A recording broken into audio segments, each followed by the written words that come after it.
Philip, given a panpsychist fundamental ontology, metaphysics of all reality, what is your approach towards life after death?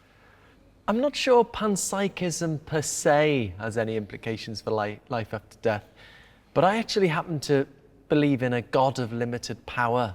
I think actually there's a lot of reason to take this view seriously, because I think there's some things like suffering that traditional theism with their all-powerful God struggles to explain. There's some things like fine-tuning that traditional atheism struggles to explain. I think something like a God of limited powers that's made the best universe they can sort of deal with both of these data points, right? So with that universe, the best that God of limited power, would that contain life after death? So that's the question. So what implications does it have for life after death?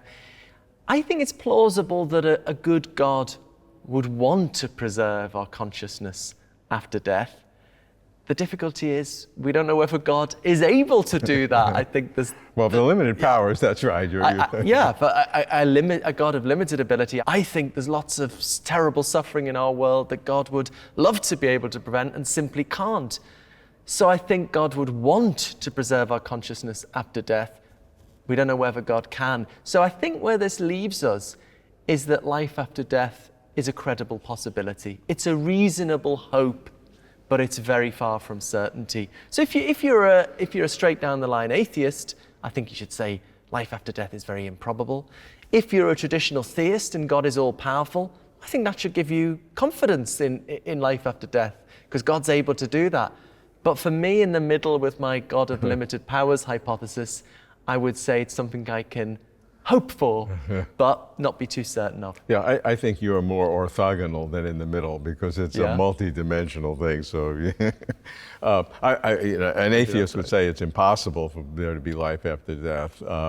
But I would think, not being a panpsychist, but if I were, that by introducing consciousness at a fundamental level, whatever the specifics are, would at least give a little bit of a nudge in the possibility through mechanisms or structures that we can't even imagine. But if you're given the fact that panpsychism, with panpsychism, that consciousness exists at the most fundamental level of reality, that gives me a little bit of leeway under any scenario, God or no.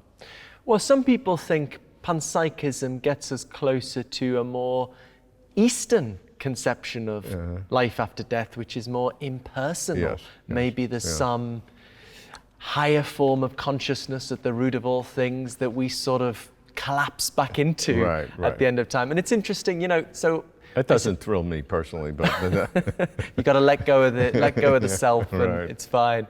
I mean, many Hindus and Buddhists meditate to try and get rid of the bad karma so that they get absorbed into the divine.